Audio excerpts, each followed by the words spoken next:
Kalau rencana Allah tertunda, Allah mempersiapkan langit baru dan bumi baru. Dan nanti kita akan belajar bahwa tujuan kita menjadi Kristen hanya untuk persiapan langit baru dan bumi baru.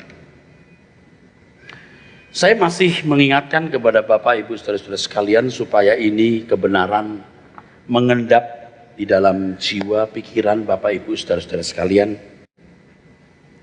Termeterai, tergores di dalam jiwa, sehingga menjadi milik Bapak, Ibu, Saudara-saudara sekalian.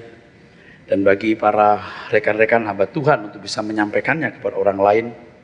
Dan kepada semua kita yang mendapat kesempatan untuk berbicara kepada orang lain, kita sampaikan ini. Ada agenda yang tersembunyi, ya, yang sebenarnya juga tidak terlalu tersembunyi kalau kita dengan teliti membaca firman Tuhan. Taklukkan dan kuasai bumi. Pasti Tuhan menghendaki agar bumi ini dikelola dengan baik, dinikmati tanpa gangguan, dinikmati dengan nyaman, sempurna. Sebab bumi ini diciptakan Tuhan dengan sangat sempurna, indah, saudaraku. Tetapi saudara, kita tahu bahwa Lucifer dibuang ke bumi. Dan manusia harus berhadapan dengan Lucifer. Manusia harus berhadapan dengan Lucifer. Dan itu semua bisa terjadi atau bisa berlangsung karena ada rule, ada hukum, ada order, ada tatanan, ada sistem dan tata tertib di dalam diri Allah. Dan Allah sendiri tidak bisa menyangkali dirinya. Allah sendiri tidak bisa menyangkali dirinya, saudaraku sekalian. Tidak bisa menyangkali dirinya. Allah sendiri juga tertib. Dia konsekuen, dia konsisten dengan hukum atau rule yang telah ditetapkannya, yang sebenarnya itu memang sudah ada di dalam dirinya. Jadi ketetapan itu sudah ada di dalam diri Allah, saudaraku, yang ditetapkannya sendiri oleh Dia, saudara. Dan di sini Allah tidak berdaya terhadap dirinya sendiri. Ketika Adam jatuh dalam dosa, tentu dengan kepedihan yang tidak bisa digambarkan, Allah mengusir manusia yang dicintainya itu dari Taman Eden. Dia usir. Tetapi Allah merancang bahwa keturunan wanita ini, saudara, akan merusak, menghancurkan kepala ular.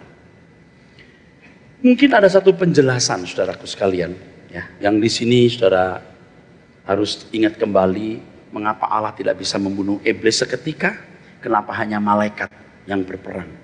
Itu pun malaikat nggak sanggup mengalahkan malaikat yang jatuh atau Lucifer. Sebab yang bisa mengalahkan malaikat yang jatuh hanya apa, saudara? Yang pertama, darah Yesus. Yang kedua, kesaksian hidup orang yang tidak menyayangkan nyawa. Ini berarti orang yang taat sampai mati, bahkan mati apapun. Istilah saya ada dua ciri ketaatan: total submission, ketaatan mutlak. Yang kedua, unconditional submission, ketaatan tak bersyarat. Aku taat walau, bukan taat kalau. Apapun yang terjadi, aku taat. Itu ketaatan yang tak bersyarat, unconditional.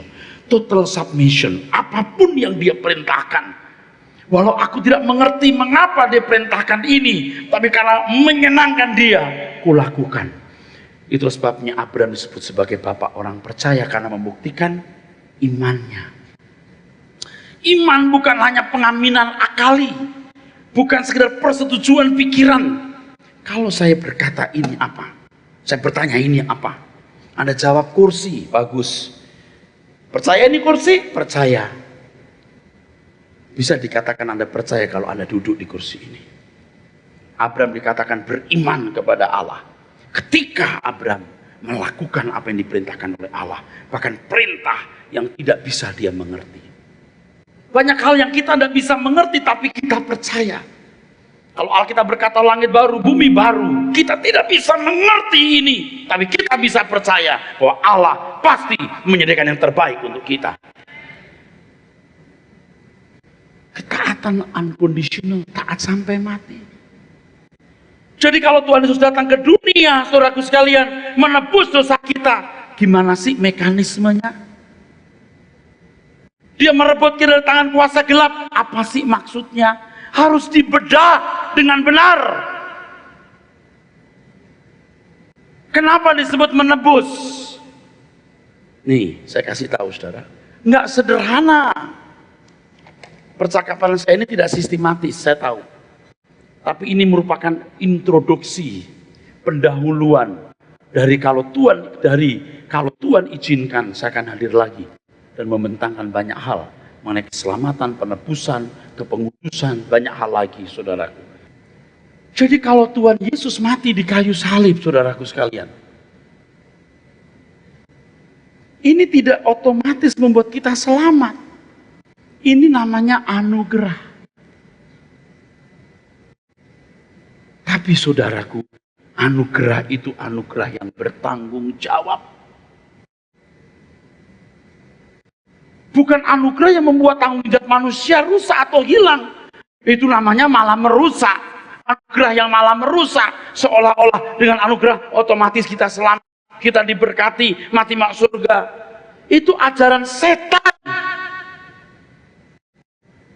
Anugerah itu bertanggung jawab. Kematian Yesus di kayu salib membuat orang yang menerima Yesus menerima kuasa. Betul? Kuasa supaya menjadi anak-anak Allah. Kuasa ini dalam bahasa Yunani ada yang namanya dunamis. Yang kedua, exousia. Dunamis dan exousia. Dunamis itu digunakan di Kisah Rasul, saudaraku. Kamu akan menerima kuasa kalau Roh Kudus turun, itu dunamis. Artinya sesuatu yang menggerakkan. Kamu akan menerima kuasa kalau Roh Kudus turun ke kamu. Kamu akan menerima dunamis, artinya sesuatu yang menggerakkan. Tetapi saudara, maaf. Yohanes pasal 1 ayat 11 sampai 13. Kata kuasa di situ bukan dunamis tapi exousia. Exousia ini bisa berarti hak. Hak. Privilege. Privilege. Hak. Privilege. Hak istimewa. Yang menerimanya diberi kuasa supaya menjadi anak teknon, keturunan. Ada beberapa kata yang diterjemahkan anak dalam bahasa Yunani, saudara. Anda menemukan kata paidion, nepios, huios, notos, paidion, nepios, teknon. Nepaidon itu anak umur 7-14 tahun. Nepios itu anak di bawah. Anak kecil di bawah 7 tahun. Kalau huios itu putra atau pangeran. Anak mana yang nggak dididik oleh bapaknya? Kalau kamu nggak dididik, kamu bukan anak, bukan huios tapi notos. Notos anak haram. Anak haram, anak yang nggak sah. Kalau kamu dididik, kamu huios, begitu Ibrani pasal 12. Kalau kamu nggak dididik, kamu notos, anak haram. Teknon inilah namanya keturunan.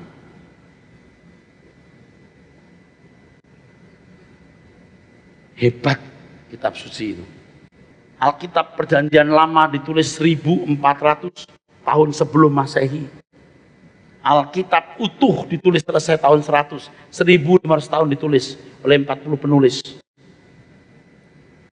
500 tahun kemudian, 600 tahun kemudian baru muncul agama besar lain yang juga punya kitab suci, yang juga mengakui Taurat dan Zabur dan Injil. 600 tahun, 700 tahun itu waktu yang lama sekali.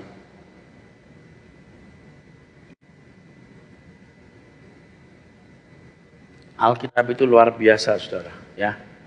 Nah, diberi kuasa atau hak. Tadi saya mengatakan ini loh, salib. Salib ini nggak otomatis membuat orang jadi anak Tuhan loh. Dia hanya memberikan hak istimewa. Tidak menggunakan hak itu, kamu nggak bisa berubah, nggak bisa jadi keturunan Allah.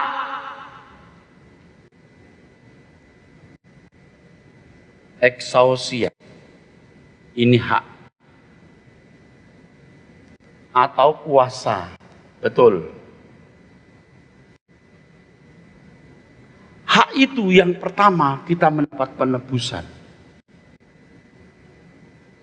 Dengan penebusan itu Tuhan Yesus bisa membentuk kita. Segala kuasa di surga, di bumi dalam tanganku. Karena itu pergilah. Direbut dulu kuasa itu. Hak itu dari tangan kuasa gelap. Dia menang dulu penebusan. Yang kedua, Roh Kudus. Roh Kudus yang menuntun orang percaya kepada segala kebenaran.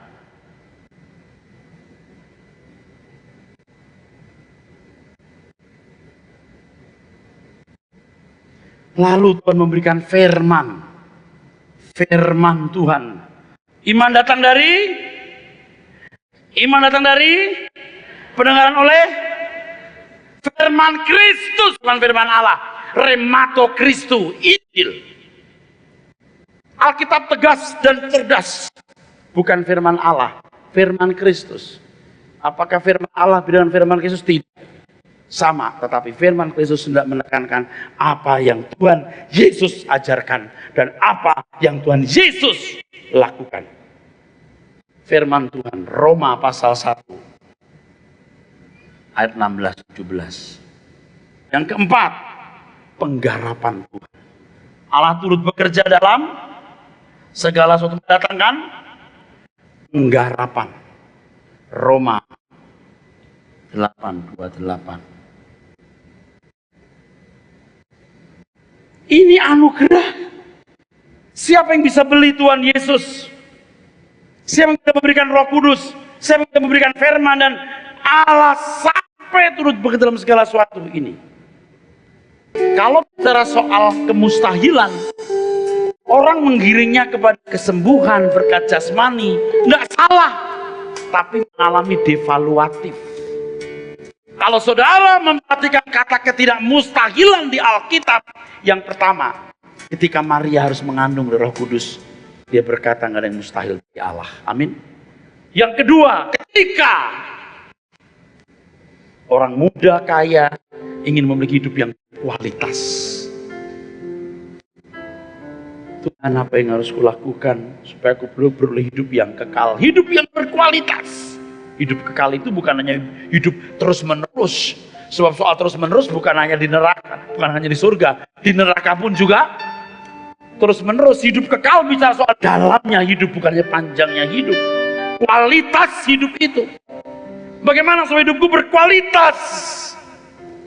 Lakukan hukum Taurat. Tuhan Yesus tahu melakukan hukum Taurat membuat orang berkualitas, orang baik, berakhlak, normal, santun itu berkualitas.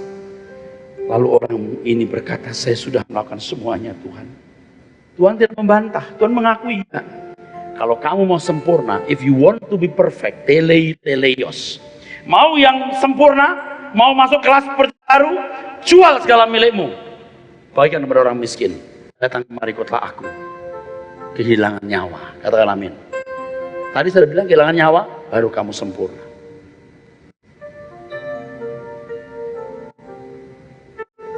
Lalu orang muda itu pergi dengan sedih, sebab banyak hartanya.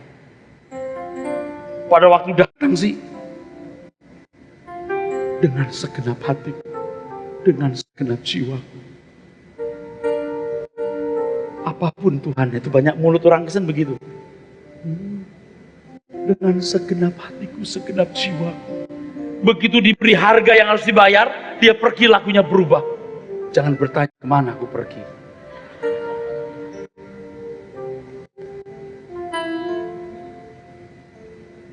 Mustahil, walaupun itu mustahil, dengan kekuatan Tuhanku. Tapi tiada yang mustahil, apapun bagimu. Roh Kudus dalamku kau matraikan, pimpin ke dalam seluruh kebenaran. Kuasa firman membuka mataku agar aku mengerti kehendak-Mu.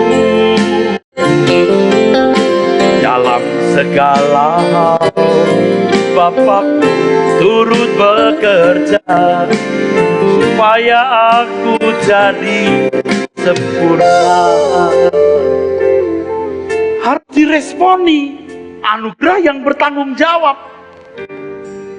Orang tua boleh kaya, orang tua boleh menyediakan uang untuk sekolah kuliah anaknya. Kalau anaknya tidak belajar, nggak bisa. Kerjakan keselamatanmu. Nah, penyakitnya banyak orang Kristen yang Kristen dari kecil, dia pikir opa empap. Beta punya opa, itu majelis gereja. Beta punya papa, itu pendeta. Jadi beta pas masuk surga. Siapa yang ngajarin begitu? Beta punya papa anak Tuhan, jadi beta cucu Tuhan. Nggak bisa begitu, bro. You harus berjuang. Maka Tuhan katakan jalan sempit, jalan sesak. Usahakan. Kau mau jalan sempit itu, nggak gampang. Kalau orang nggak pernah berdoa, ya nggak bisa sempurna. Orang tua boleh kaya, kalau anak nggak sekolah, nggak rajin, nggak bisa. Mama boleh belikan meja pingpong, bed pingpong, bola pingpong. Kalau nggak berlatih tiap hari, nggak bisa.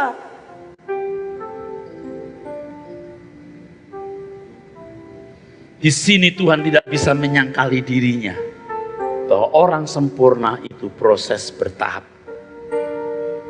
Allah bisa bikin mujizat apapun, membelah kolsom dan lain sebagainya, tapi merubah karakter bangsa Israel Allah tidak mampu, karena itu melanggar hakikatnya. Nakal, bandel, keras kepala, tegar tengkuk dimatiin di padang gurun. Tapi Tuhan gak membuat mereka begitu mudah gampang menggiring ke tanah Kanaan. Kalau hanya mujizat di opok-opoknya Mesir, seketika mereka bisa dikeluarkan. Tapi merubah watak itu Allah tidak bisa buat dengan mujizat, karena manusianya harus mau berubah. Makanya Anda bisa lihat, bukan hanya jemaat, pendeta pun ada yang nggak mau berubah, nggak karu-karuan kelakuannya. Ada skandal ini, skandal itu, makan duit dan lain sebagainya. Karakter. Ini murid-murid sekolah teologi ini, nah saya 20 tahun lebih di sekolah teologi ya. Dari wakil kepala asrama, jadi kepala asrama, jadi pembantu dekan, pembantu rektor, sampai rektor plus ketua lembaga. Powerful. Saya sudah belajar bertumbuh. 21 tahun, sekarang 23-24 tahun jadi dosen. Saya sibuk, makanya saya melepaskan jabatan itu. Diminta, saya nggak mau. Saya mau pergi keliling-keliling. Sekarang saya menjadi ketua program doktor. Ketua program studi doktoral. Tapi saya nggak pergi tiap hari, hanya sekali saya datang ke kampus. Saya udah lihat banyak anak-anak yang mau masuk sekolah Alkitab hanya karena daripada gua jadi tukang parkir, jadi pendeta lebih terhormat. Semiskin-miskinnya pendeta lebih lumayan dibanding petani. Oh, jangan tersinggung nak. Saya hambanya, saya hamba Tuhan. Saya harus beritahu kepadamu, kamu tidak mungkin jadi orang yang dipermalukan kalau jadi karyawannya Tuhan. Masalahnya banyak orang tidak jadi karyawan Tuhan, karyawannya diri sendiri. Dipermalukan dia. Harus memahami dengan benar mengapa kita melayani Tuhan. Mengapa jadi orang Kristen. Nggak gampang. 4 tahun sekolah jadi S1, sarjana teologi ya. Udah bisa khotbah main puji-pujian. Ini diisi, ini masih kosong, bahaya. Ini diisi, ini kosong saudara sekalian. Ini diisi, ini kosong. Nyungsep dia. Mesti diisi dua-duanya gini, baru terbang. Waktu membuat kamu jadi dewasa, nak, bukan karena sekolah teologi ya. Kalau soal sekolah teologi jangan tanya saya pinter di situ. Bukan sok, memang saya pinter di situ. Saya dapat nilai selalu cum laude dan terakhir summa cum laude. Nggak ada nilai B, nah, ada A pun A+. Nggak main-main, semua orang ini tahu. Itu nggak membuat saya jadi benar. Ketika saya punya 2 prinsip baru saya benar. Pengen tahu 2 prinsip? Kalau kamu mau rahasia firman Tuhan, 2 prinsip. 1, jangan takut miskin. Yang kedua, jangan kehilangan kesederhanaan. Kalau pakai bahasa Jakarta, tepuk tangan dulu, haleluya. Jangan hilang culunnya. Anda lihat saya setiap kali keluar, saya hormat dengan Om Awi, Om. Saya ambilkan minum beliau. Nggak hilang culunnya. Aku tetap senior dibanding beliau. Biar saya jentrik kayak jangkrik di sini. Saya tetap kalah senior orang beliau. Tetap hormat senior. Ya Om. Kalau terkenal di Indonesia lebih terkenal saya dibanding Om Awi. Ya Om. Tapi senior, I appreciate, I honor him as my senior. Even GBDI, saya bukan GBDI, tetap my senior. Nah pendeta itu oleh gede dikit, lupa diri. Mahasiswa saya yang dulu saya panggil, sekarang panggil saya bro, bro. Lu dulu panggil gua bapak, sekarang bro, gimana? Bah. Bukan saya mau dipanggil bapak, lu mesti ngerti sopan santun. Saya manggil orang tua aja om lo masih lo. Om Senduk, Dr. HL Senduk atau tokoh-tokoh, saya dulu panggil om. Tokoh-tokoh Bapak Beni Gerungan, Om Beni sekarang dipanggil Tuhan. Panggil om, walaupun saya lebih terkenal dari beliau, dari Om Beni misalnya. Tetap Om Beni, Om Beni Gerungan. He is my spiritual father. Kamu kalau jadi hebat jangan lupa itu. Ingat seniormu, lihat keluarganya. Saya ketemu senior, lalu istrinya sakit nggak bisa dibawa, ada empedu. Ini puluhan juta nih kalau operasi. Bukan nunjukin diri, ikutlah aku seperti aku teladan Yesus. Saya bilang sama istri saya, bawa ibu tante itu, bawa ke rumah sakit. Sampai nangis-nangis dipeluk saya sama suaminya. Kenapa? Terima kasih ya. Oh, jangan gitu om. Everything belongs to God, Tuhan punya. Bawa ke rumah sakit. Berapapun biayanya. Puluhan juta saya bayar. Bawa ke rumah sakit, dioperasi. Baru dioperasi 3 bulan yang lalu. Sekarang masih panjang umur. Saya ingat, ini orang-orang yang pernah saya panggil om. Dan selamanya tetap senior saya. Soalnya di surga, lain urusan. Sekarang masih di bumi, tau gak loh?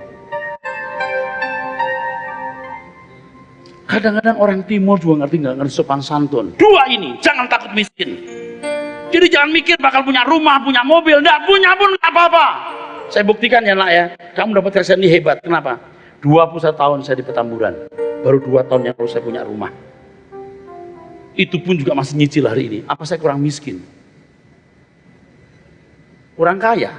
Nggak ada yang tahu berapa uang saya. Saya nyumbang duit bukan 1-2 juta. Sekretaris saya tahu. Miliar.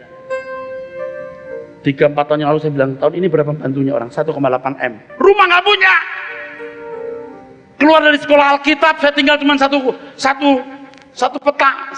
18 tahun dengan anak saya sampai SMA kelas 2. Tidur 1 kamar 4 orang. Itu saya di belakang tanya itu. Saya mau cium dia susah, tau nggak? Di mana tempatnya mau bermesraan? Nyolong-nyolong di depan kamar mandi, tanya dia.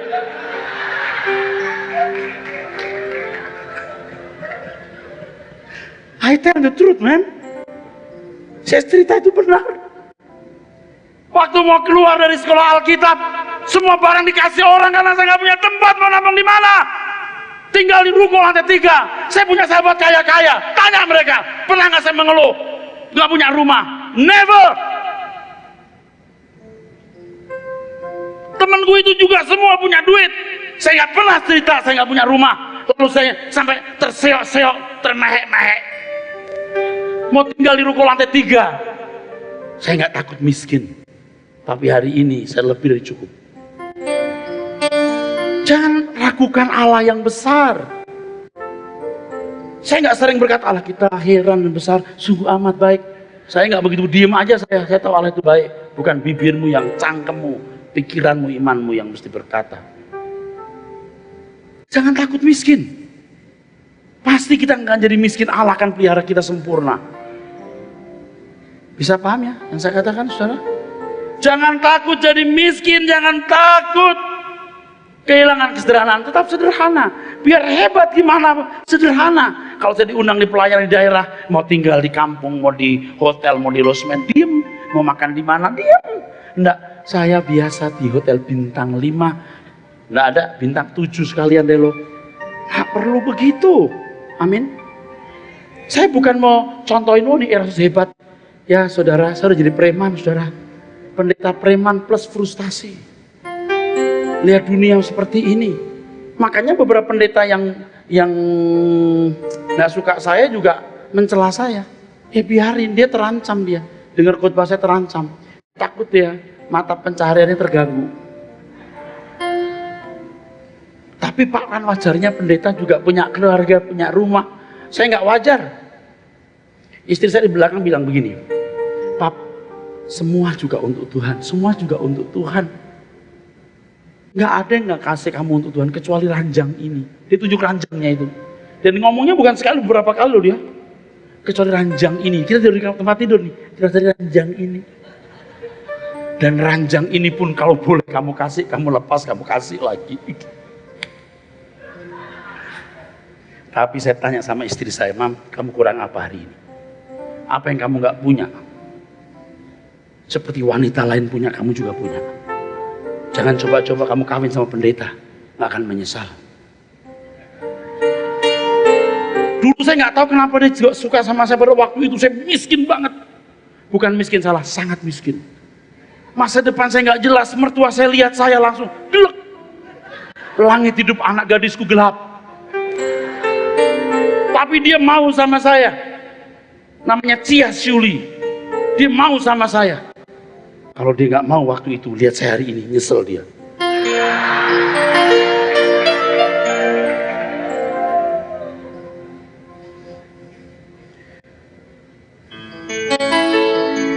Sebab lagu wajib saya sekarang begini, selalu untukmu, selalu untukmu, Tuhan dan Rajaku.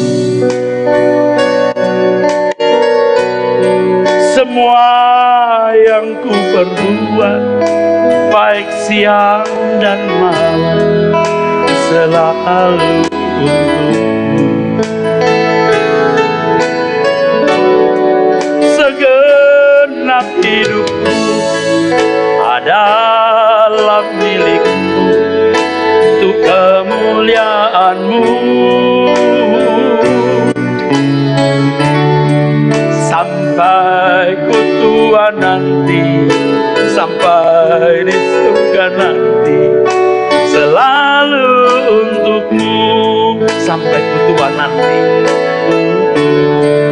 sampai ku tua nanti, sampai di surga nanti, selalu untukmu. Katakan, sampai ku tua nanti. Yes!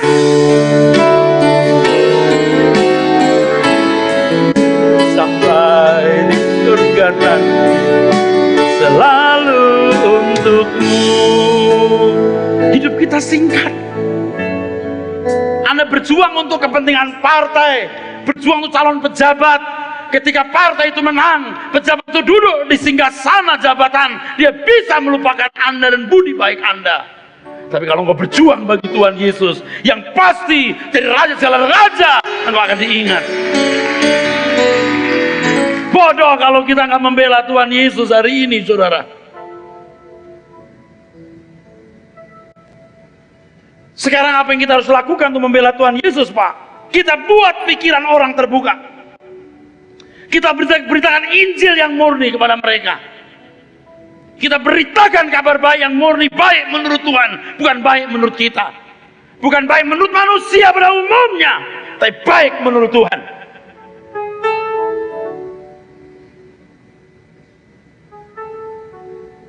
Fasilitas ini kalau nggak diberikan, Anda nggak pernah berdoa buat apa? Firman, Anda nggak mengerti firman yang murni, untuk apa? Penggarapan. Maka saya kirimkan CD khutbah ya Pak Vicky ke beberapa gereja, TV. Terima kasih kepada Pak Chung dan Ibu yang mensponsori saya muncul di TV Pasifik, yang mensponsori saya di sini. Saya bilang sama beliau beberapa kali, kamu nih gara-gara kamu bikin saya ke Manado. Bu Lisha, Bu Leni menggiring saya sampai ke tempat ini. Pak Gunawan dan banyak nama lain yang tidak saya sebut. Supaya saudaraku tercelik untuk melihat ini harus dimanfaatkan. Penggarapan Tuhan. Kalau misalnya ada orang datang ke gereja berkata, Pak Pendeta, suami saya meninggalkan saya. Sini. Hidup ini singkat. Hidup ini untuk Tuhan, bukan untuk si cambrong itu. Bla bla. Ini menyembuhkan. Inti rencana Allah adalah bla bla bla bla bla bla. Ini menyembuhkan. Jangan cuman dalam nama Yesus, roh putus asa, cabut. Kayak nyabut bulu ayam. Cabut. Bus. Ini nggak menyelesaikan secara fundamental, bro. Ya tenang sebentar secara psikologi menenangkan sebentar, tapi nggak menyelesaikan. Habis doakan pulang ke rumah, dia lihat foto perkawinannya, ya.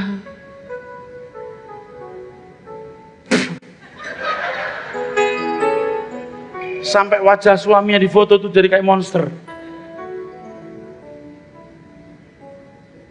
Nggak tenang, tapi kalau dengar firman seperti ini, pulang ke rumah dia lihat wajah suaminya, aku cinta padamu, tapi aku lebih cinta Yesus, kebaskan debu dari kakiku. Betul nggak saudara? Foto tetap utuh, hati kuat. Kalau perlu kasih tahu gini, kita akan mati, kita datang sendiri, kita pulang sendiri, kita nggak bawa apa-apa. Taruh nama suamimu, bikin kuburan depan rumah, kasih nisan, kasih nama suamimu, Jambrong Wijaya. Taruh nisan depan rumah, katakan suami sudah meninggal, hapus dari hatimu, kecuali Allah hadirkan dalam hidupmu kembali, bercinta seperti pacaran. Kalau enggak, biar dia hilang dari peredaran seperti meteor di angkasa. Amin. Maka lagu-lagu yang saya karang sekarang semua soal kematian. Orang nggak mau beli kasetnya nggak apa-apa, saya bagi. Ini nggak cari duit. Sebagaimana ku datang sendiri, aku kan kembali sendiri lagi. Tuhan yang memberi, Tuhan yang mengambil, terpujilah namamu Tuhan. Tiada yang dapat ku genggam, semuanya pasti ku lepaskan. Hanya Engkau Tuhan, kekasih abadi, menemani di jalan ini. Tak lama lagi bukan memandang wajahmu, Tuhan Yesus kerinduanku. Semeja bersama di pesta anak domba, dalam kemuliaan Bapa, keagungan Sang Raja di kerajaan. Ini album nih, kalau didengar orang judulnya Pembaringan Terakhir. Minggu depan, 2 minggu lagi baru muncul album ini. Kalau lagu-lagu tadi sebagian dinyanyikan di Selalu Untukmu, yang kemarin sudah habis dijual ya. Kalau di tempat lain kadang-kadang saya bagi tuh album, kalau di sini belum. Orang Manado masih mampu kali beli kaset. Tapi kalau nggak mampu saya bagi. Nah, buku doa Bapak kami, ini salah seorang sahabat juga yang hadir bersama-sama kita, membeli 1000 ini. Ini puluhan juta harganya nih kalau dibeli. 1000 itu, Anda akan dapat gratis.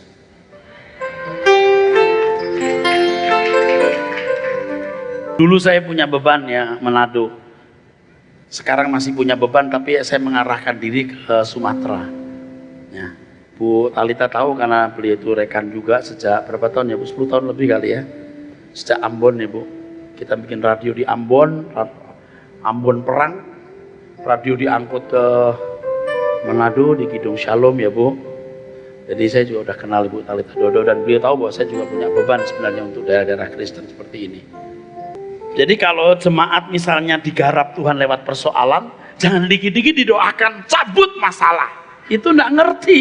Nyabut kayak bulu ayam aja loh. Justru itu menjadi sarana Tuhan untuk menyelamatkan dia.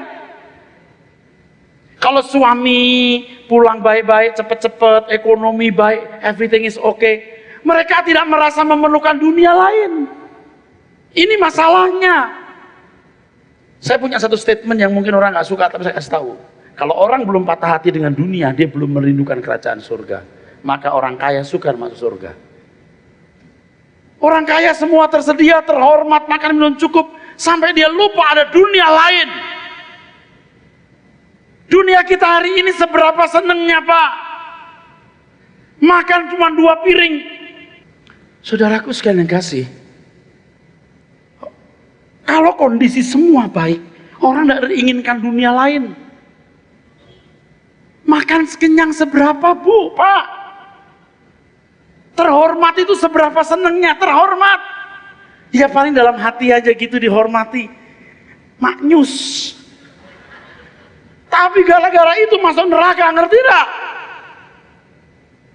Lihat orang Jakarta ya, kalau cincinnya bagus, baju bagus, mobilnya bagus. Kalau berhenti di depan hotel, itu yang buka juga pelayan hotel. Tapi kalau mobilnya jelek, nggak dibukain. Duk gitu. Terus, kalau mobil bagus kan buka pintu bunyinya bab, bab. Kalau mobil yang jelek dibuka curang, krompiang, nutupnya diangkat sedikit, jegrek. Itu orang-orang kaya itu kalau berhenti di depan hotel gitu, dia sengaja mobilnya bagus, dia keluar dulu. Agak lama ini. Terus jamnya yang mahal diunjukin. Cincinnya berlian.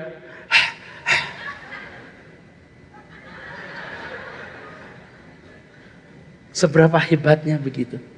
Seberapa hebatnya? Jentrak-jentrik kayak monyet loh.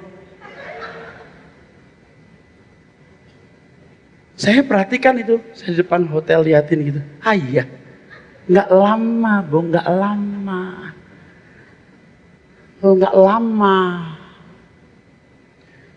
15 tahun lagi, 10 tahun lagi, naik mobil diangkat, saudara. Nggak ingat itu. Nggak bisa pakai cincin karena mau diinfus. Seberapa puasnya pakai logika. Seks itu klimaks orgasmenya itu beberapa menit, beberapa detik, bukan menit, detik. Ada orang bilang bisa Pak setengah jam, bisa setengah jam, mati loh. Semua terbatas. Lah kok orang nggak mau loh. Ibu-ibu tuh ya, wanita-wanita yang cantik-cantik tuh suka bergaya. Dilihat orang tuh, wah dia maknyus. Bukan nggak boleh cantik, dandanlah cantiknya, tapi jangan cari nilai diri dengan kecantikan. Nggak lama. 10, 15, 20, 30 tahun lagi peyot-peyot bongkok, ompon, pikun dan botak.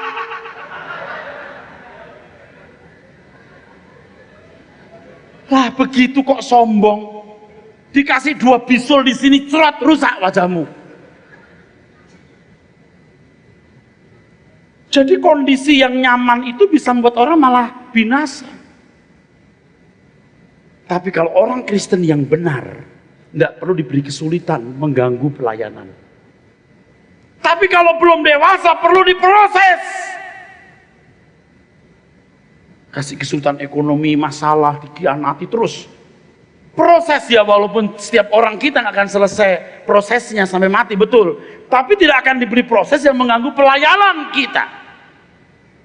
Jadi kalau kita sekarang ketemu dengan jemaat yang bermasalah, di situ ada bagian karakternya yang sedang digarap oleh Tuhan. Kalau everything is okay, running well, berbahaya. Berbahaya, saudara sekalian. Kalau saudara melihat sosok Erastus hari ini bukan sosok yang jadi orang sekejap. Prosesnya juga banyak. Jadi kalau sekarang ada hamba-hamba Tuhan yang bermasalah, anak Tuhan yang bermasalah, itu semua rancangan Allah yang sempurna. Jangan cepat-cepat berkata, Tuhan tolong buka jalan, cabut masalah ini, cabut. Main cabut aja loh. Ibarat mangga kebembem. Biar aja diperem supaya matang, betul gak? Baru manis. Kebembem, belum matang, you makan, jontor bibirmu kayak orang Afrika. Biar diproses manis. Kau merancang yang kau pandang ku perlu, di luar mampuku untuk mengerti keajaiban kasih setiamu. Kau nyatakan setiap waktu bagai gelombang ombak di lautan. Saudara, Tuhan luar biasa, mengagumkan semua yang kau kerjakan. Jadi gak gampang, dikit-dikit, oh Tuhan kenapa begini, kenapa begitu. Tolong. Perhatikan di balik masalah itu ada yang diproses Tuhan. Itu termasuk hak. Tetapi syaratnya satu, harus mengasihi Tuhan. Kalau Anda tidak mengasihi Tuhan, Tuhan tidak akan menggarap Anda. Anda tidak mengasihi Tuhan, Tuhan garap. Tuhan akan diledek, dihina oleh Lucifer atau iblis. Melanggar firman-Nya sendiri. Katanya hanya untuk yang mengasihi. Itu nggak mengasihi kok digarap. Makanya kalau orang cinta dunia, permusuhan dengan Allah. Nangkap saudara? Harus punya tekad, aku mengasihi Tuhan walaupun aku buruk, aku brengsek, aku belum sempurna, tapi aku mengasihi Engkau Tuhan. Bentuk aku, perbaiki aku. Bisa diperbaiki. Makanya ya, terutama hamba-hamba Tuhan, jangan merasa udah kudus sampai kita ini kayak makhluk lain. Kita manusia biasa. Ingat, kita harus menjadi kudus di hadapan Allah. Mengagumkan semua yang Bapa lakukan. Upahku terus seturut gambarmu. Aku ada sebagaimana ku ada, hanya oleh anugerah tangan penjunan maha bijaksana. Jangan marah sama Tuhan. Tuhan kenapa begini, Tuhan kenapa begitu, baru aku tak sanggup lagi. Jangan begitu. Ini nih, jemaat-jemaat yang sedang dalam persoalan, yang oleh karenanya digiring untuk mengenal Tuhan. Ada seminar. Ini pendeta Erastus tuh yang khotbahnya keras-keras tuh. Aku mau nonton, aku mau lihat. Bagus. Kalau you seneng, you jalan-jalan ke Hawaii. Karena you banyak masalah, you datang ke sini, nggak apa-apa. Jangan marah. Dia bijaksana mengatur kita. Dia siapkan kita masuk kerajaan Bapa di surga. Amin. Jangan berkata, aku tak sanggup lagi menerima penderitaan ini. Aku tak sanggup lagi itu. Awas loh. Kasih tahu jemaat, adalah anugerah kalau kita beri proses itu. Ada bapak ibu yang melayani Tuhan, selalu dalam kesulitan keuangan. Tuhan proses. Kalau bapak ibu cepat punya gedung gereja besar dan lain sebagainya, Bapak bisa lupa. Perbesar mentalmu, perbesar karaktermu. Anda akan dipercayai Tuhan. Saudara percaya Tuhan Yesus? Saudara percaya Tuhan? Saudara bisa dipercayai Tuhan? Itu masalahnya.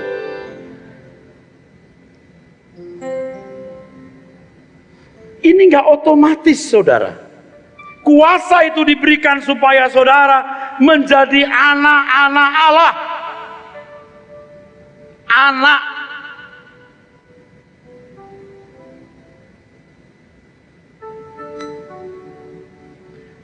Saudara melihat di dalam Kejadian pasal 6. Ya, Kejadian 6 ayat 1 sampai dengan 4. Demikian firman Tuhan. Ketika manusia itu mulai bertambah banyak jumlahnya di muka bumi, dan bagi mereka lahir anak-anak perempuan, maka anak-anak Allah melihat bahwa anak-anak perempuan manusia itu cantik-cantik. Lalu mereka mengambil istri dari antara perempuan-perempuan itu siapa saja yang disukai mereka. Berfirmanlah Tuhan, Rohku tidak akan selama-lamanya tinggal di dalam manusia, karena manusia itu adalah daging, tetapi umurnya akan 120 tahun saja. Pada waktu itu orang-orang raksasa ada di bumi, dan juga pada waktu sesudahnya ketika anak-anak Allah menghampiri anak-anak perempuan manusia, dan perempuan itu melahirkan anak bagi mereka. Inilah orang yang gagah perkasa di zaman purbakala, orang-orang yang kenamaan.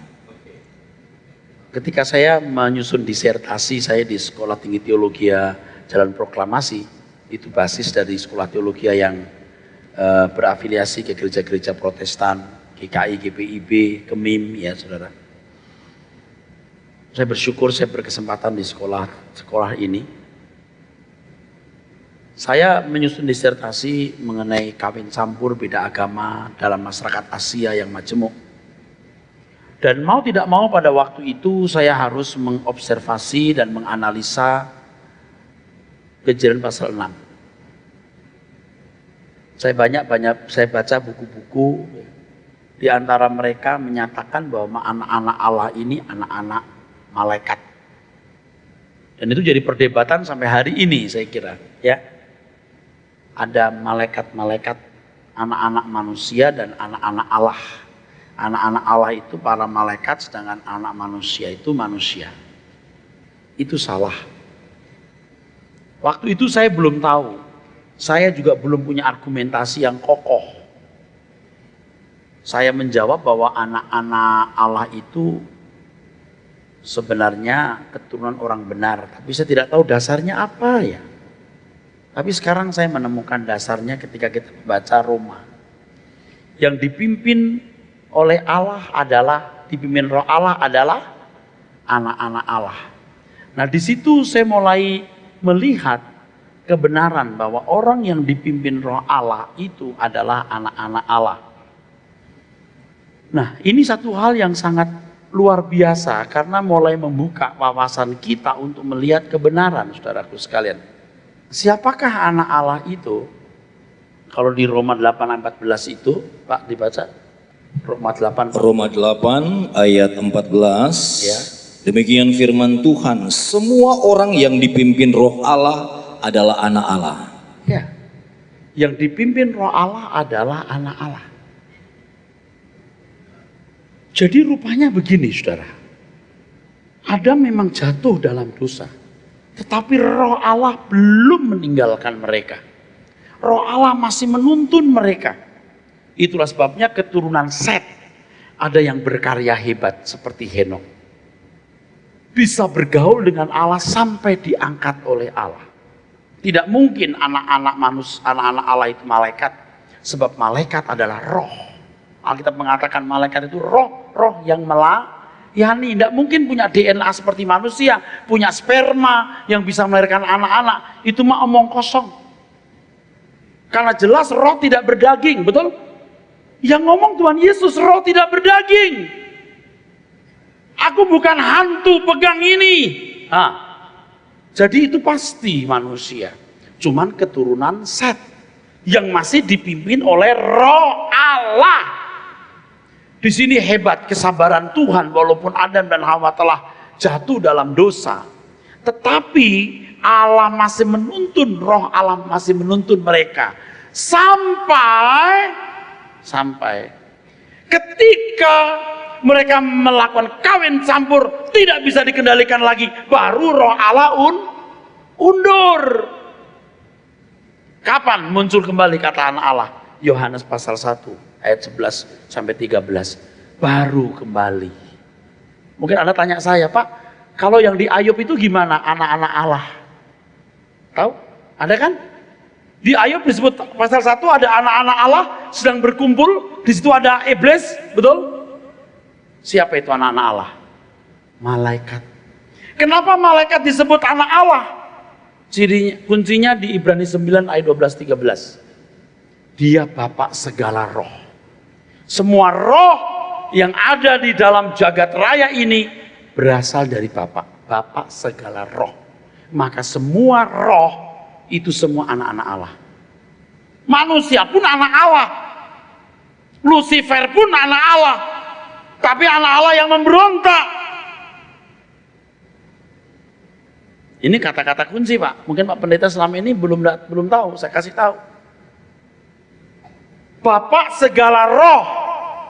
Dari Bapak itu lahir para malaikat-malaikat, lahir penghulu-penghulu malaikat, juga Adam. Juga Adam.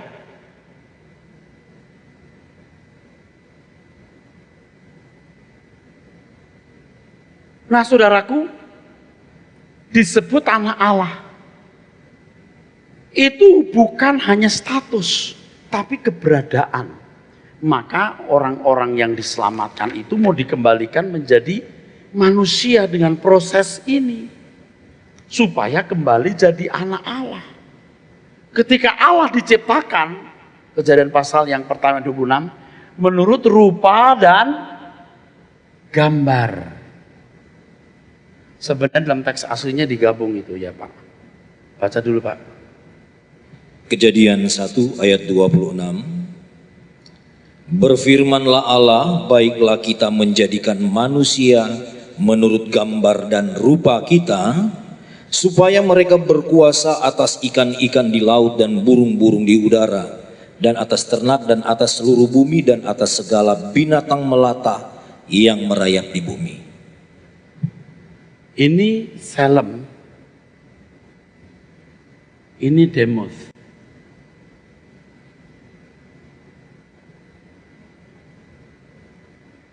Selem ini menyangkut pikiran, perasaan, kehendak. Allah punya pikiran, rasio, perasaan, intuisi, kehendak, will. Kehendak manusia itu kehendak bebas. Liberum arbitrium. Ya. Nah, Demoth di sini bicara soal kualitas.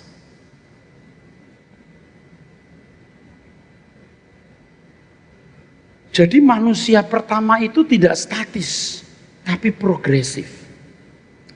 Kalau ditanya, ketika Allah menciptakan Adam dan Hawa, kira-kira blek, setinggi 1 meter 70 cm, seperti usia anak umur 20 tahun atau pemuda umur 20 tahun, atau dari bayi, tidak pernah bisa dijawab. Tapi kalau kita lihat proses Allah menciptakan kitab hari-hari, hari pertama, kedua, ketiga, keempat, itu pakai proses hari pertama apa, dua apa, tiga. Mestinya kan seperti cerita di Jawa itu, ada orang-orang sakti yang membuat candi dalam satu malam, jebret. Masa mesti perlu berhari-hari sih? Di sini kita melihat bahwa Allah bekerja dengan proses bertahap. Nah, fisik manusia apakah bertahap? Kita tidak tahu. Tetapi saudara, jiwanya pasti bertahap. Tidak mungkin langsung sempurna. Jika langsung sempurna, kejatuhan manusia dalam dosa menunjukkan kegagalan Allah. Dengar kalimat saya. Kalau manusia diciptakan seketika sempurna, tidak ada progresivitas, Allah membuat produk gagal. Tetapi manusia harus punya pilihan. Dan pilihan itu dari satu proses pertumbuhan. Selnya ini tidak berubah, tapi demutnya yang harus diproses. Bisa menerima ini? Bisa terima ini? Amin. Kalau berat, jangan diterima. Kalau kita memperhatikan Alkitab, saudara,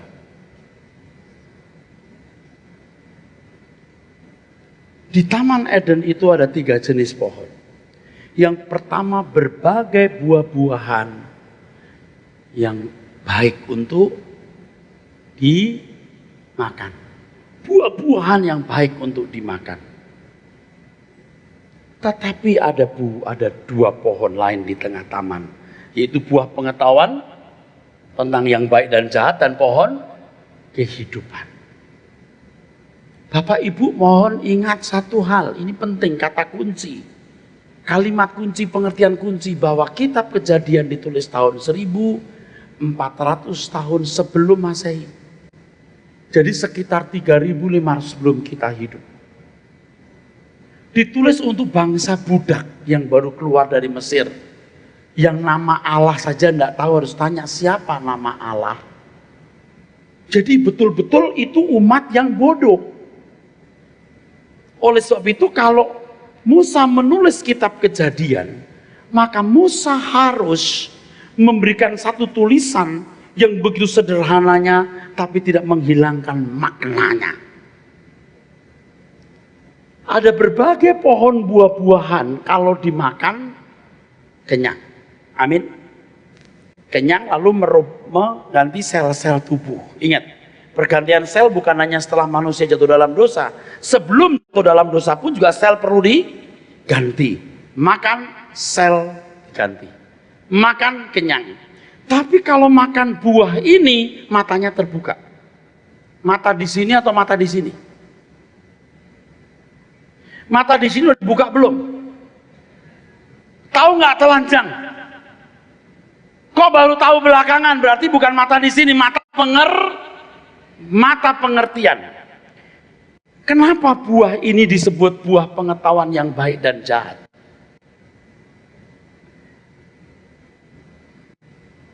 Nama buah cukup. Di dalam Alkitab menemukan banyak buah. Nama buah banyak. Dan Adam pun disuruh memberi nama binatang-binatang. Saya kira nama buah dengan berbagai jenisnya pun juga Adam mesti tahu. Tapi buah ini disebut pengetahuan yang baik dan jahat. Siapa yang kasih tahu? Tuhan. Kira-kira nama itu ada pesan nggak, saudara? Ada. Kalau buah bangun pagi-pagi masih ngantuk, kira-kira buah apa? Kurang tidur. Paham? Jadi kalau buah pengetahuan yang baik dan jahat ini dikasih nama, pasti ada pesan di situ. Kalau buah berbagai macam buah dimakan bisa sehat, kenyang, sel-sel diganti, tapi makan buah ini tercelik. Iblis pun kasih tahu kalau kamu makan buah ini, kamu menjadi seperti Allah, bukan kenyangnya, tahu apa yang baik dan jahat. Ini pengertian atau ini makanan apa? Makanan jiwa atau makanan fisik? Nah, mesti harus pelan-pelan dipahami. Kalau berbagai buah-buahan, buah untuk fisik, tapi ini untuk apa? Jiwa. Sebab kalau makan buah ini tahu apa yang baik dan jahat. Jangan berpikir mistik. Enggak ada mistik di sini. Yang nanti yang menang akan makan buah kehidupan nanti di kerajaan surga. Artinya melihat kesempurnaan pengertian. Dan Alkitab juga mengatakan nanti kalau sudah mati semua pengertian akan dibuka. Betul? Sama dengan engkau akan mendapatkan buah kehidupan. Nah, jadi manusia menghadapi dua, saudara. Yang satu ini, yang satu ini.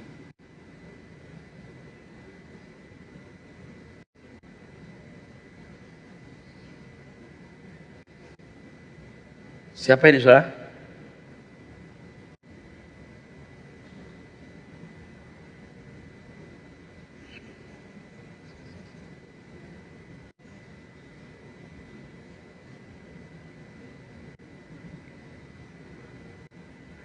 Ular itu personifikasi iblis, bukan dalam artian binatang secara harafiah.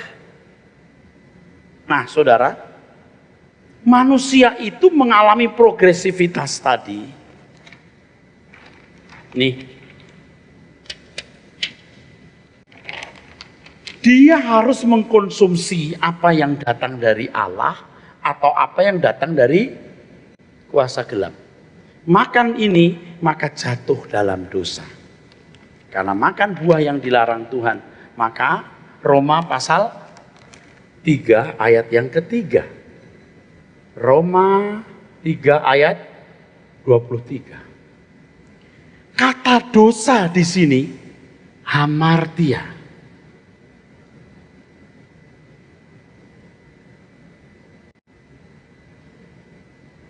Hamartia itu artinya meleset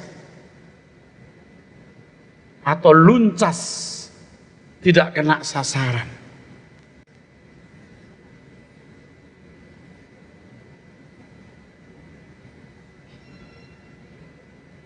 Mestinya kena sini, tapi meleset, itu namanya luncas. Kata hamartia tidak ada unsur kejahatan. Kata hamartia ini hanya meleset.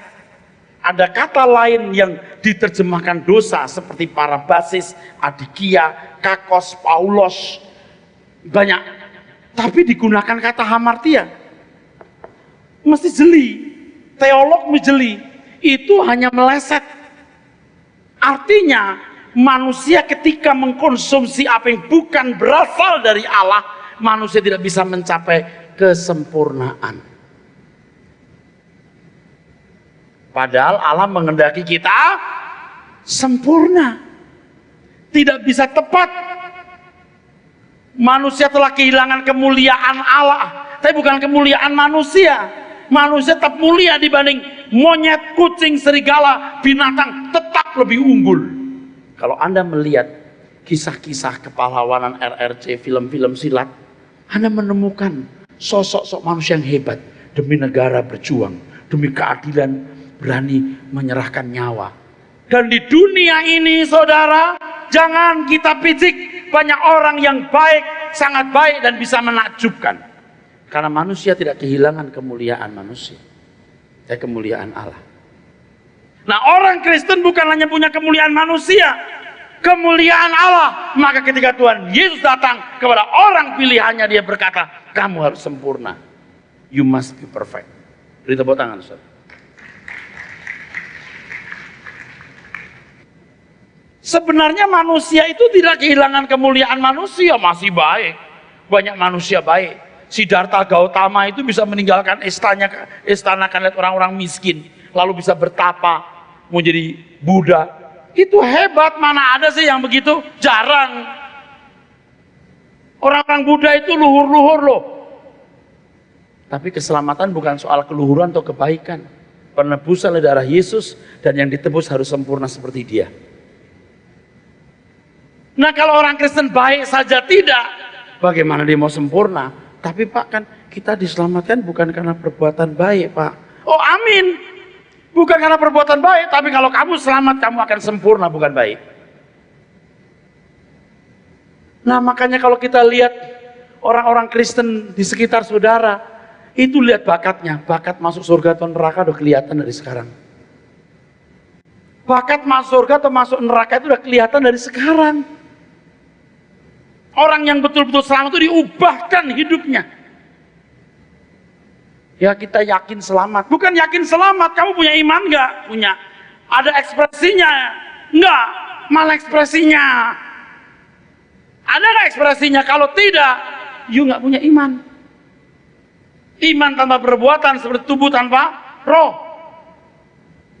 Tapi Pak, di Roma kita diselamatkan bukan karena perbuatan, karena iman. Lihat konteksnya, kitab Roma ditulis itu siapa? Orang-orang Yahudi yang begitu strict dengan iman, dengan Taurat, dan merasanya Taurat yang bisa menyelamatkan, dihajar oleh Paulus dengan pernyataan, bukan karena Taurat, karena iman. Iman itu apa? Nah, dijelaskan lagi iman itu apa. Makanya orang sepotong-sepotong ngambil Alkitab, gak belajar dengan serius. Nah sekarang setelah jadi orang Kristen, kita sekarang juga seperti Adam dan Hawa. Mau makan pohon kehidupan atau pohon pengetahuan yang baik dan jahat. Artinya filosofimu diisi oleh filosofi dunia atau mengenai pembaharuan pikiran seperti yang Roma 12 ayat 2. Roma 12 ayat 2 dibaca. Roma 12 ayat 2, demikian firman Tuhan. Ya. Janganlah kamu menjadi serupa dengan dunia ini, Ya. tetapi berubahlah oleh pembaharuan budimu, sehingga kamu dapat membedakan manakah kehendak Allah, apa yang baik, yang berkenan kepada Allah, dan yang sempurna. Berubahlah oleh pembaharuan budi itu metamorfoste, transformasi. Apanya? Pikiran. Budi itu pikiran, nos atau dianoia. Pikiran diubahkan. Makanya orang yang bertumbuh itu adalah seperti hati yang menerima taburan firman dan mengerti. Matius 13. Yang mengerti firman. Mengerti itu pakai pikiran. Pikiran harus dirubah, saudara. Jadi yang penting itu begini, saudara.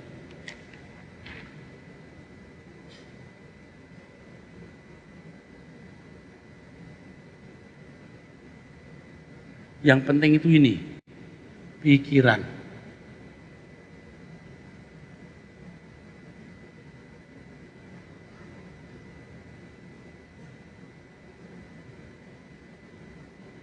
Ini yang harus diubah dengan firman. Ayat 16, 17. Kalau tidak perlu firman, Tuhan Yesus datang ke dunia 2 minggu saja. Lalu mati disalib, selesai. Tapi Tuhan harus mengajar dari desa ke desa, dari kota ke kota, supaya Injil diberitakan, saudara. Nah sekarang orang Kristen merasa sudah bebas. Tidak. Implementasi dari penjelasan ini adalah saudara diperhadapkan kepada pilihan. Apakah Anda mau selamat atau tidak selamat? Kan anugerah, Pak. Keselamatan. Oh iya, anugerah sayang. Ini loh. Ini anugerahnya sayang nih, anugerahnya ini. Ini anugerah. Kalau Allah jadi manusia, you mau beli pakai apa? Itu anugerah, bukan perbuatan baik. Ini anugerah. Anugerah ini membuat Anda supaya kembali kepada rupa dan gambar Allah. Sekarang kan you rusak nih, rusak. Ininya rusak nih, rupanya rusak. Kualitasnya diperbaiki. Jadi Adam itu belum sampai tingkat sempurna. Adam telah dijatuhkan oleh iblis. Jadi kehendak bebas manusia bukan hanya berfungsi taat atau tidak taat. Kebebasan manusia juga berfungsi untuk memilih untuk bertumbuh atau tidak memilih bertumbuh. Tidak memilih bertumbuh berarti binasa. Memilih bertumbuh berarti bisa menang. Maka orang Kristen harus bertumbuh terus, mengerti firman, belajar taat, menyangkal diri, supaya bisa menang seperti Yesus menang. Tepuk tangan.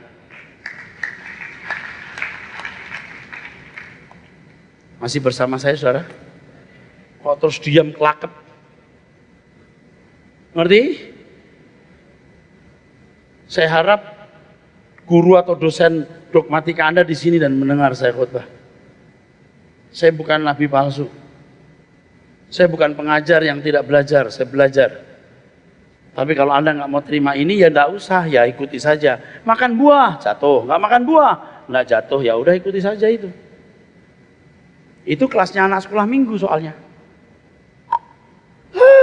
Itu anak sekolah minggu. Kalau untuk orang Kristen yang dewasa, bukan sekedar, bukan. Tapi rupanya ada proses. Bukan tidak mungkin Allah pun juga menuntun lewat rohnya. Roh Allah itu menuntun Adam dan Hawa. Jatuh sampai titik, nggak bisa lagi sempurna. Titik di mana nggak bisa diperbaiki. Tetap roh Allah menyertai. Sampai ketika keturunan Set, yaitu anak-anak Allah kawin campur dengan anak-anak manusia. Selesai. Bubar di situ. Sampai kemudian zamannya kita ini jadi anak-anak Allah kembali. Mau nggak dikembalikan supaya kita ditaruh lagi di langit baru, bumi baru nanti. Jadi bumi yang pertama, saudara, gagal. Allah ciptakan bumi yang kedua. Langit baru, bumi baru. Jadi ketika Tuhan Yesus berkata, aku pergi menyediakan tempat bagimu, itu dua kemungkinan. Yang pertama, aku mau menderita, mati disalib dan bangkit. Setelah aku bangkit, Roh Kudus turun. Proses ini membuat engkau layak masuk langit baru, bumi baru, di mana aku ada, kamu ada. Betul? Mempersiapkan tempat bagimu berarti juga Tuhan pergi ke gugusan galaksi yang lain, di mana Tuhan menyiapkan satu bumi yang baru untuk kita. Seperti di Kejadian pasal 1, Yohanes pasal 1, Logos bersama Firman menciptakan alam semesta yang baru. Nah, cuman bedanya kalau dulu yang pertama dibentuk dari tanah liat, dihembus. Sekarang manusia yang kedua yang akan diciptakan nanti diproses lewat keselamatan dalam Yesus Kristus. Masih bersama saya? Jadi Tuhan mempersiapkan langit baru, bumi baru, dan orang-orang yang mendiami di sana bukan ciptaan baru di tanah liat, ciptaan baru lewat proses keselamatan dalam Yesus Kristus. Inilah orang-orang yang nanti akan mendiami langit baru, bumi baru.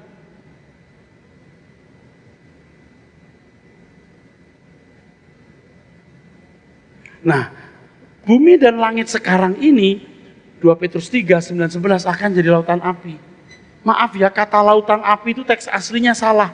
Yang benar limne topuros, the lake of fire, danau api. Yang betul limne topuros, the lake of fire. Teks aslinya mestinya ini, bukan lautan. Salah Pak? Enggak salah. Cuman bedanya sebenarnya jagat raya ini kan luas, saudara. Bumi kita ini satu dari 9 atau 8 planet di keluarga matahari.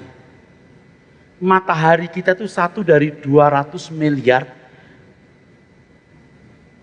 tata surya di galaksi Milky Way. Dan Milky Way ini 401 dari 400 miliar galaksi. Saya ulangi, masih bingung saudara. Bumi kita itu satu dari 8 planet, dulu 9 karena Pluto ternyata hanya penuh gas helium, bukan planet. Bumi kita itu satu dari 8 planet di keluarga matahari. Ibu kita matahari secara astronom alam semesta. Matahari kita itu satu dari 200 miliar. Di satu keluarga namanya galaksi Milky Way atau Bima Sakti. Dan Bima Sakti ini yang punya 200 miliar itu satu dari 400 miliar galaksi. Lu hitung, gua hitung modar. Itu yang baru bisa dibaca manusia. Belum yang tidak bisa dibaca. Bukan tidak mungkin Tuhan Yesus naik ke satu galaksi tertentu menciptakan bumi baru. Dan kita itu dipersiapkan masuk di sana. Nah nanti di sana kita akan menyanyi-nyanyi memuji Tuhan. Amin. Tapi juga akan bekerja seperti Adam dan Hawa ditaruh Tuhan pada mulanya.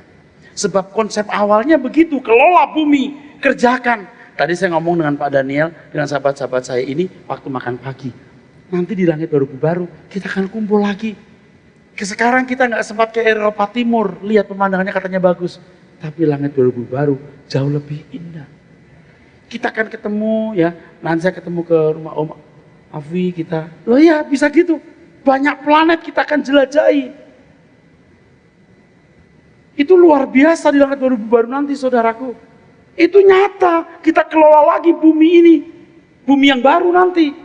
Kerja tidak mungkin berhenti. Kerja itu hakikat manusia. Man is a walker by nature. Manusia itu adalah pekerja pada dasarnya. Bukan tidur lagi, bangun lagi. Tidur lagi, makan lagi. Tidur, makan lagi. Itu Mbak Surip. Kalau di surga itu kita kerja. Pemandangan indah kita akan nikmati. Kalau kita cuma mati di sana tuh bangun tidur makan, itu bukan manusia. Jadi kita akan nikmati lagi hidup yang lain. Amin. Itulah yang diciptakan Tuhan. Bilakah ku pandang wajahmu, di dalam kemuliaan Bapa surgawi. Rinduku, hausku akan dirimu. Bilakah ku di sana selamanya? Bilakah usai pelayanan, ketika di depan tahta suci Kau panggil namaku, nama yang baru. Bilakah ku di sana selamanya? Kau janjikan langit baru dan bumi yang baru, di mana tiada air mata, duka cita. Aliran air kehidupan mengalir dari tatamu, keteduhan sempurna abadi. Bersama orang kudusmu, sujud menyembah selamanya. Rinduku, hausku, bilakah ku diam di sana?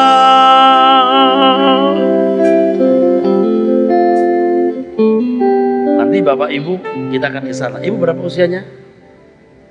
70? Ibu duluan ya. Gak apa-apa kan? Boleh dong, mesti dong. Saya masih 52. Ibu 70, ibu duluan. Tunggu saya ya. Ibu berapa usianya? 63. Ibu juga duluan. Ayo Jo ya. Kita akan masuk langit baru, bumi baru. Itu satu dunia di mana kita akan menikmati keindahan yang pernah diciptakan semula dan gagal di sini. Jadi bukan gak jelas nanti gimana. Oh jelas. Di mana aku ada, aku mau kamu ada. Amin. Di mana aku ada, kamu ada. Amin. Tapi kok kita nggak suka di mana kita ada? Di mana Tuhan ada, kenapa kita nggak suka? Kita seolah-olah hanya punya dunia di sini dan kita home betah di sini. Salah. Kamu bukan anak Tuhan.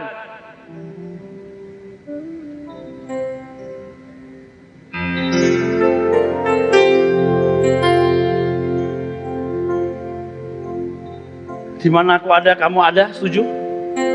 Loh kok Anda nggak suka gimana? Kok seperti kita nggak punya dunia lain? Setan membuat rusak banyak gereja dan orang-orang Kristen. Apalagi namanya teologi kemakmuran, prosperity theology. Itu asli bukan dari Tuhan. Orang Tuhan yang bilang asal ada makanan pakaian cukup, serigala punya liang, burung punya sarang, anak manusia tidak punya tempat meletakkan kepalanya. Tapi heran ya, gereja-gereja kemakmuran itu bisa kaya-kaya besar-besar. Orang lebih senang ke situ. Jangan ke sana lagi. Cari gereja yang mengajarkan kebenaran. Kala mata ini terpejam, matahari fana terbenam, derita senjaku telah tiba, hantar ke pelabuhan bakar. Nampak wajah kerinduanku, ku rasakan mesra genggam. Janjimu telah kau penuhi,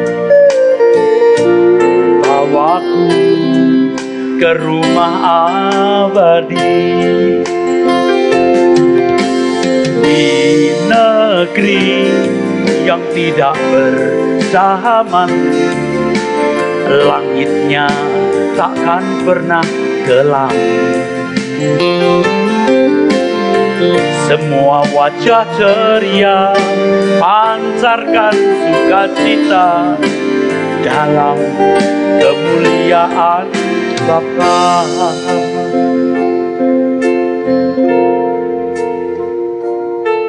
Saya harap pertemuan kita beberapa waktu ini, satu hari kemarin yang ikut KKR, merubah mindset saudara. The world is not home, dunia bukan rumah kita. Nanti pulang ke rumah, kalau istrinya nggak ikut, kasih tahu mam, dunia ini bukan rumah kita. Jadi kita itu dipersiapkan begini, yang masuk sini anak-anak Allah. Anak-anak Allah. Di mana aku ada, kamu ada. Loh, kamu kan nggak ingin di mana aku ada itu gimana sih? Lu anak siapa? Lu teman siapa? Lu sahabat siapa? Kekasih siapa? Kalau mempelai Tuhan, dia merindukan langit baru, bumi baru. Saya itu merindukan sungguh-sungguh baru tahun-tahun belakangan ini, saudara. Sebelumnya juga saya menikmati pelayanan, menikmati sahabat, teman, dan kesempatan menikmati dunia seperti orang lain menikmati. Saya baru bertobat. Saya baru mau berubah lagi. Jadi kalau ada pendeta yang tidak hadir kemarin, saya kasih tahu saudara, saya pun pendeta yang bertobat. Saya sudah bertobat saudara, dan terus mau bertobat.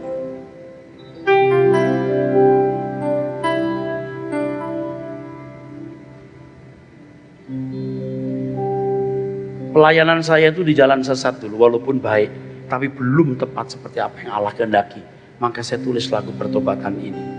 Di jalan itu ku sesat, dirimbun rimba keputusanku.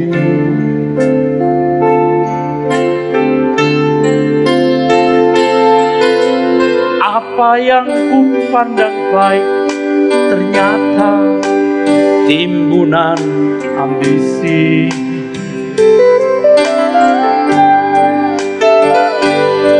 Di ujung hatiku nyeri meradang, duka sesalnya hati.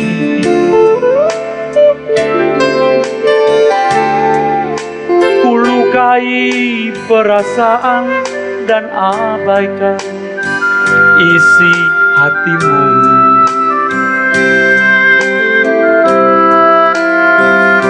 Bagai burung yang telah kehilangan sayap,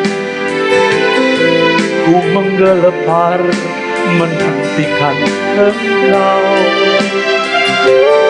Sebelum hari senja, Tuhan tolonglah hamba, selamatkan hidupku ini dari kebinasaan, hingga jiwaku lebih agungkan namamu